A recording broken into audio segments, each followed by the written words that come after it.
שומעים. שומעים זה גם משהו. מה הם רואים? רואים. רואים. טוב, אז שמי אריק, אני מחברת סיסטמטיקס, ואנחנו נדבר על הפתרון של טכנולוגיה שונה, מה שלא דיברנו עד עכשיו. בעצם טכנולוגיה שהחברה קוראת לו אדם, והטכנולוגיה החדשה בעצם להדפסה תלת מימד בכלל במתכות.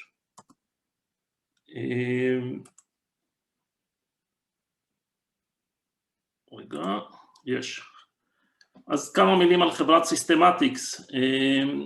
בחברת סיסטמטיקס יש 4 תחומים, MATLAB, GIS, אבל התחום שקרוב באמת לעולם ההדפסה בתלת מימד זה ה-CAD.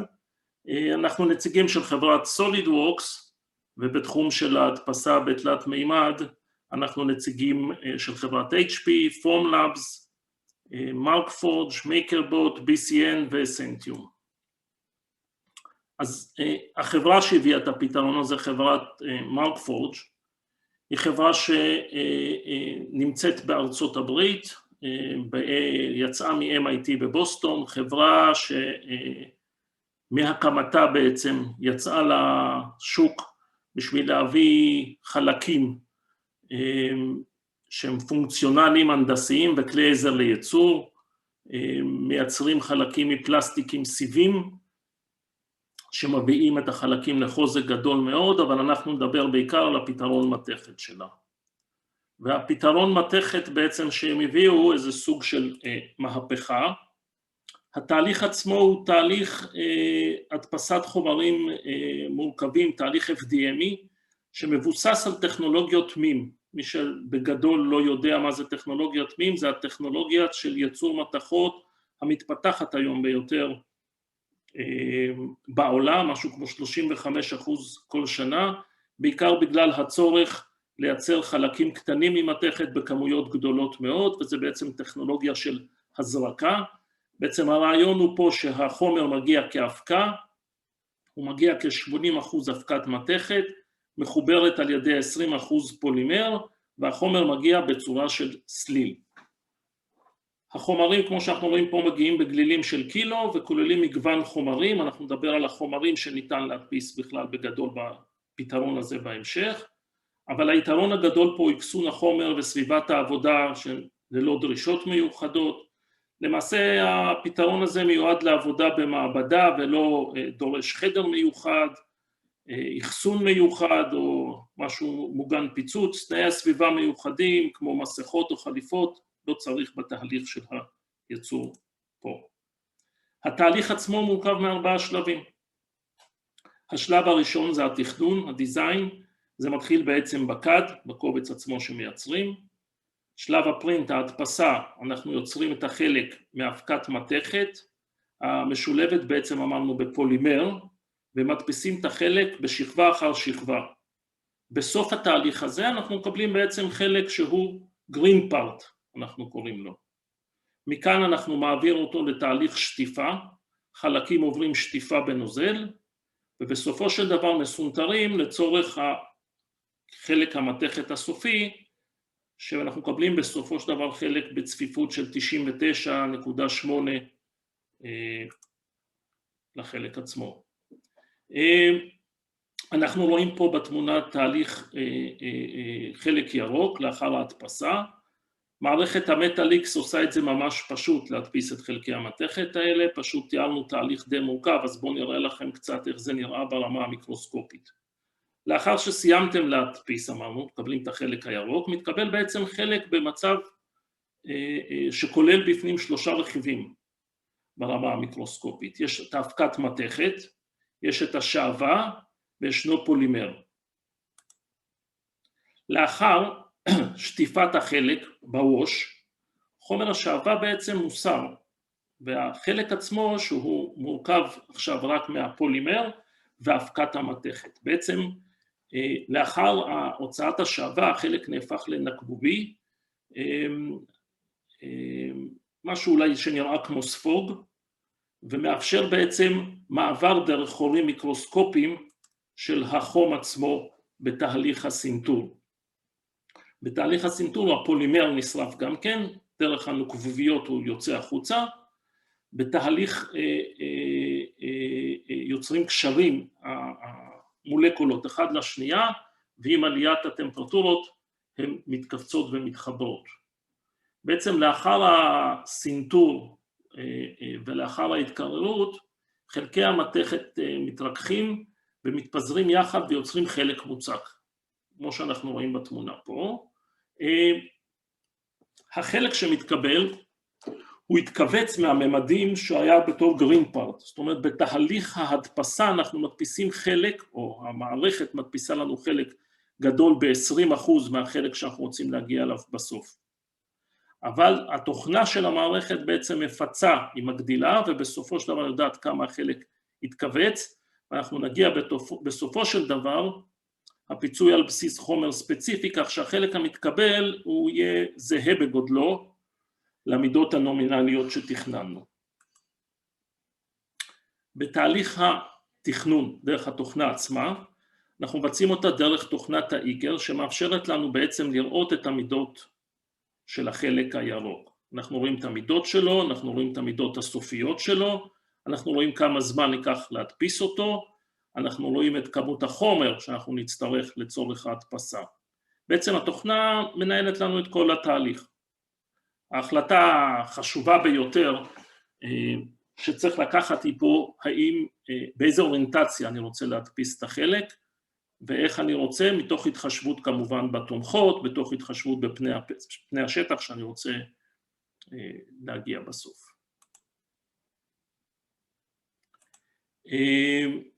בעצם פה אנחנו רואים שקף שמסביר קצת את התהליך שבו אנחנו מדפיסים חלק יותר גדול, אנחנו מגיעים בעצם להתכווץ. את כל החישוב הזה עושה תוכנת האיגר.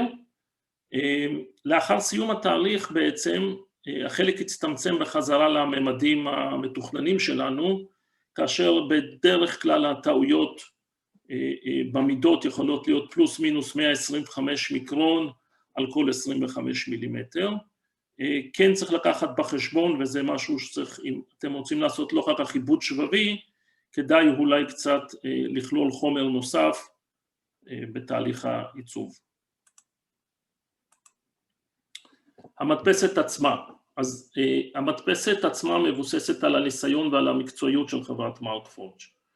זה חשוב מאוד כי אמרנו שהחלק בסופו של דבר נראה קצת ומושפע מהתהליך שעובר בהדפסה שהיא הדפסה FDMית, ואני חושב שמרקפורג' היום מביאים לעולם ההדפסה תלת מימד את פני השטח הטובים ביותר ואת הדיוקים הגבוהים ביותר. גודל חלק מומלץ לטכנולוגיה הזאת הוא בדרך כלל 100 על 100 על 100. חלקים יותר גדולים, הם יצליחו בהדפסה בעיקר אם הגיאומטריה שלהם פשוטה מאוד, ואם יש מעט מאוד תומכות.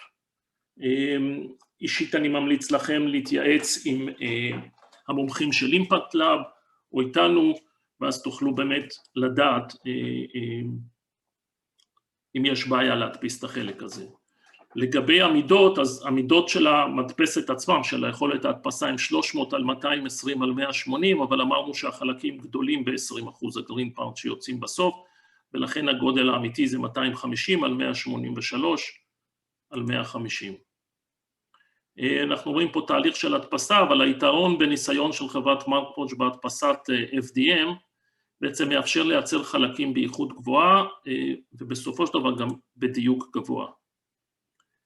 פה אנחנו רואים דוגמה של תוצאות סופיות של חלקים ירוקים שהודפסו, ממתינים לשטיפה וסינטור. בנושא של תומכות, מאחר ואמרנו שאנחנו מדפיסים בעצם FDM, אז הפתרון שאנחנו מקבלים פה, הוא פתרון של התמיכות מודפסות מחומר קרמי. ישנו עוד גליל עם ראש נוסף, שהוא מדפיס חומר קרמי שבשכבה האחרונה, אנחנו רואים את זה פה, את השכבה הלבנה הזאת, השכבה האחרונה שמחברת בין התומכת לבין החלק עצמו, היא חומר קרמי, ושומר בעצם על החוזק של החיבור בין השכבות, בסופו של דבר, לאחר תהליך הסינטור, החומר הקרמי הופך בעצם לחול, וניתן להקיש קלות בעזרת פטיש, ולהפריד את התומכות. עוד יתרון גדול, מאחר ואמרנו, זה לא הדפסה, לא בלייזר ולא בביינדינג, בעצם בתהליך הזה, מאחר ואני מדפיס FDME, אני יכול לייצר חלקים עם מילוי תאים סגורים. אנחנו רואים פה ידית של בלם אמיתי של אופנוע דוקטי, והשתמשו כאן במילוי משולש, יש פה 50% אינפיל בחלק עצמו, מה שיכול להוריד, וחשוב מאוד לתהליך עצמו, להוריד מהמשקל, להוריד מהזמן, להוריד מהעלויות, ובסופו של דבר לשמור על העיצוב המבני של החלק. אחרי תהליך ההדפסה אנחנו מכניסים את זה בעצם למכונת שטיפה. מכונת השטיפה היא צ'יפסר לכל דבר, דומה מאוד לצ'יפסר שאנחנו רואים בחנות. בעצם אנחנו משתמשים פה בנוזל בשם אופטיאון, שהוא בטוח לסביבה ופשוט מאוד לפינוי. תהליך הסינטור, ישנם שתי תנורים, באימפקט לאב יש את הסינטר אחד, בעצם אותם תנורים, ההבדל ביניהם הוא רק בגודל, ההפעלה פשוטה מאוד, לא צריך לעשות שום דבר חוץ מללחוץ הפעל, וההבדל ביניהם הוא רק בנפח. אנחנו רואים פה תמונה, זה לא תמונה מתוך אימפקט לאב, אתם תראו אחר כך, אבל זה אצל לקוח שהתקין בעצם את המערכת עצמה. Hey everyone, I'm here to talk today about the Markforged Metal X process. It's a simple, safe...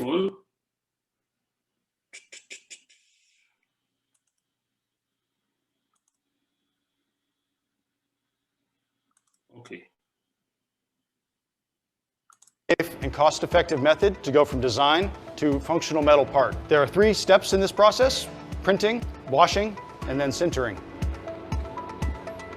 First, let's start with CAD. You design your part, then export to STL and upload into Eiger.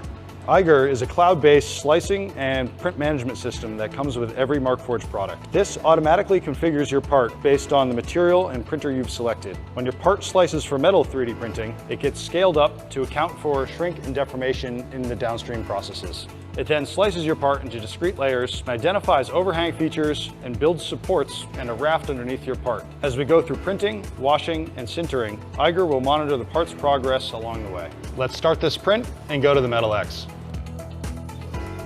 Before starting a print, the machine automatically maps and levels the bed to ensure the first layer goes down well. Your print is built of 2 materials stored in this heated chamber above. One of ceramic release material and one of the metal to be printed. This filament material is metal powder safely suspended within a 2-part plastic binder. It gets heated and extruded onto the build plate where the part is created layer by layer. The release material gets extruded as an interface between the part and its supports, so that once your part comes out of the furnace, it's easy to remove. Unlike other metal 3D printing systems, this process does not require loose metal powder, resulting in a safer and more cost-efficient workflow. 17.4 stainless steel is loaded now. However, with a quick changeover, the system is capable of printing in stainless steels, tool steels, coppers, Inconel, along with several other materials currently in development. Once your part is finished printing, you'll get a notification. At this point, you can go to the printer, remove the part from the build tray, and clear the bed. Now we have what's called a green part. It doesn't really look or feel like metal. However, a large part of it is comprised of metal powder. Next step will be putting it into Wash 1 for the debind process. The Wash 1 removes the first stage of the binding material. A green part is taken from the printer and placed into the wash basket, which is then lowered into the solvent. Wash times will vary, ranging from a few hours to a few days, depending on the thickest region of your part. After that, it's now called a brown part and is ready for sintering. Let's go over to the furnaces. This is Sinter 2, a furnace designed for mid-volume production runs and larger printed parts. Sintering transforms a print from a lightly bound collection of metal powder to a fully finished metal part. First, the temperature ramps slowly to burn away the trace amounts of remaining binding material. Then, temperature ramps closer to the melting point of the material, allowing metal particles to start to fuse together to create a strong metal part. Markforged sintering furnaces use a carbon-free retort to ensure part quality and alloy composition standards are met for our finished pieces. Each run takes about a day and can be monitored remotely using the Eiger software. Once a run is complete, the setter tray full of finished metal pieces can be removed from the furnace. Once removed from the raft, these parts parts are ready for use. In the furnace, the layer of printed release material between supports and the raft and your printed part remains powderized. This allows the structure to be tacked to the raft to better control shrink and accuracy throughout the process, but also an easy release after sintering.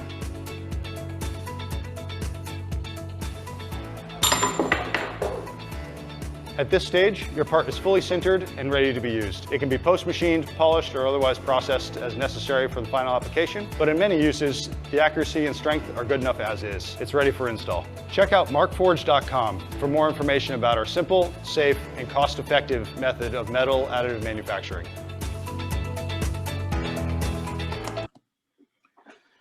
אז אנחנו רואים פה את התוצאות. בסופו של דבר הדפסת מתכת תלת-ממדית בטכנולוגיה של אדם תקצר את זמן הפיתוח שלכם, תאפשר לכם חופש עיצובי וכמובן עלויות נמוכות יותר. על ידי אופטימיזציה של החומר, בעצם התכונה והחומרים יחד, אני חושב שהגדרנו רף חדש לגימור משטח מדהים יחסית, איכות הדפסה גבוהה והמפתח לדיוק ולתוצרים שמתאימים בצורה מושלמת ליישומים שלכם. לגבי מגוון החומרים שניתן ואתם יכולים כבר היום להדפיס, אז אנחנו מדברים על המתכת על 17/4, בתחום של ה-Tool Steels אז יש את ה-H13, D2 ו-A2, אינקונל 625, וממש בקרוב מגיע טיטניום, אם יש מישהו שממש צריך בנצ'מרק כבר עכשיו לטיטניום, אפשר לדבר איתנו. לגבי איכות הגימור, אז אנחנו רואים פה בעצם חלק אחד שאיכות הגימור היא ללא עיבוד, ככה החלק יצא מהמדפסת. בחלק השני אנחנו רואים איכות שבו לקחנו בעצם את הגרין פארט אחרי שהודפס ועשינו לו עיבוד בחול, לקבל חלק יותר חלק. בשלישי הוא עבר תהליך של שיוף לאחר תהליך הסינטור, והאופציה הרביעית הוא עבר עיבוד משלים ב-CNC. מכאן נעבור בעצם לדבר קצת על היישומים ועל הנחושת ספציפית. כמו שכבר שמענו, אז נחושת היא מתכת רכה וגמישה עם מוליכות חשמלית טרמית מאוד גבוהה, ופה ניתן לראות את דף הנתונים של הנחושת לאחר ההדפסה, כמובן שנשמח לשלוח אותו למי שמבקש, אפשר לפנות אלינו, אפשר לפנות לאימפקט לאב, אנחנו רואים פה אבל שיש לנו פה כמעט מתכת נקייה ונחושת טהורה, מה שאנחנו נדבר. איפה בגדול משתמשים היום בתעשיית, בנחושת? בתעשייה. אז השימושים העיקריים של נחושת היום, א' הם בתעשיית הרכב, הלחמה בעיקר, בתעשיית האלקטרוניקה כמובן, ובייצור בתחום ההולכה. הנחושת היא מושלמת לתעשיות המוליכות לצורכי, במקרה הזה אנחנו תכף נראה זרועות הלחמה, גופי קירור וכמובן הולכת זרם חשמלי. הבעיות שקיימות היום עם עבודה או על נחושת, בנושא של עיבוד שבבי, נחושת הוא מאתגר, מכיוון שהנחושת מאוד רכה, בסופו של דבר הלקוחות משלמים עבור הכאב הזה בעלויות גבוהות או בזמנים ארוכים יותר. בנושא של הלחמת נחושת הוא תהליך ידני מאוד, והשונות שמתקבלת בין חלק לחלק היא גבוהה, זה מוביל לתכונות חלק לא עקביות ולשינויים מוגברים לאורך הזמן, ובנושא של הדפסה תלת-ממדית של סוגי נחושת, יש הרבה יותר הגבלה, ורוב החברות מנסות שיטות עיבוד חדשות או סגסגות נחושת שמפחיתות בעצם את התכונות, לפעמים עד הפחתה של 50% בתכונות של המוצר עצמו. הפתרון לייצור בתלת מימד שאנו מציעים הוא הפתרון היחיד שהוא אמין, משתלם ובטוח מקצה לקצה של מתכת הנחושת, מאפשר מוליכות טרמית וחשמלית גדולה פי 2 ממערכות מבוססות לייזר שמשתמשות בסגסוגות נחושת. והיתרונות ספציפית בייצור בתלת מימד, הרבה יותר קל מאשר עיבוד שבבי, עקבי הרבה יותר מאשר בתהליך הלחמה, שרשרת האספקה פשוטה יותר, וגם יותר חופש עיצובי לביצועים מקסימליים. ואם אנחנו נדבר פה על סיפור לקוח מתעשיית הרכב, אז תעשיית הרכב היום משתמשים בזרועות נחושת לחיבור חלקי המתכת. בקווי הייצור יש צורך בעיצוב של מאות זרועות הלחמה שמשתנות כל הזמן. בתהליך שקיים היום יש צורך בזמן המתנה ארוך יותר, בעלות לכל חלק גבוהה יותר ובשמירה של מלאי גבוה ויקר. לפעמים גם יש מגבלות של עיצוב החלק עצמו. בבדיקות שנערכו על ידי חברת ייצור רכבים, מצאו כי היתרונות של הייצור של זרועות כאלה משמעותי ומשפר בעצם את התהליך הזה. סתם להשכלה כללית אנחנו מדברים על חברה יפנית שמייצרת רכבים בארצות הברית, כרגע זה עוד פחות לפרסום, אבל אם אנחנו רואים איזשהו בדיקות שעשו פה, אז אנחנו רואים התוצרים שהתקבלו על ידי הפתרון הזה של ההדפסה, הם גם במוליכות יותר גבוהה, וגם שומרים כמעט תמיד בכל חלק על אותם תכונות. ואותו מנהל ייצור של אותו פס ייצור, כתב כאן שמעבר לכל המחמאות לפתרון, שחשובות בפני עצמם, שבעצם לאחר ביצוע כל הבדיקות, הם יעברו לייצר בטכנולוגיה תלת מימד הזאת, בגלל המוליכות המשופרת והיציבות המבנית. אבל גם מבחינה כלכלית, זמן ההספקה לכל חלק קטן פי 12, מחיר לחלק ירד פי 6, סך הכל הם הולכים לחסוך $200,000 בשנה על שימוש בטכנולוגיה הזאת. דוגמה אחרת של שימושים שעושים איתה זה בתחום של מוליכי החום, התוצאות הן של מוליכות גבוהה יותר על פני שטח קטן יותר, בגלל האי הגבלה כמעט ביכולת הייצור, ויכולת לייצר עבי טיפוס רבים עם חופש עיצובי מלא. בתחום החשמל והאלקטרוניקה, העברה חשמלית גבוהה ביישומים, שמוגבלים בעצם בחלל השטח. ויש לנו פה אפשרויות עיצוב לא מוגבלות בגלל שיטת הייצור לעומת הלחמה, ואחרון זה המהירות של ייצור אותם עבי טיפוס.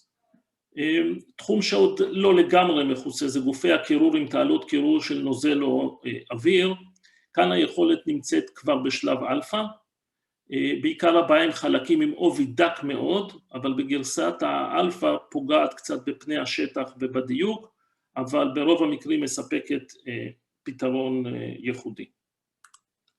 זהו, זה מה שהיה לנו, אני אשמח לענות על שאלות, אם יש למישהו.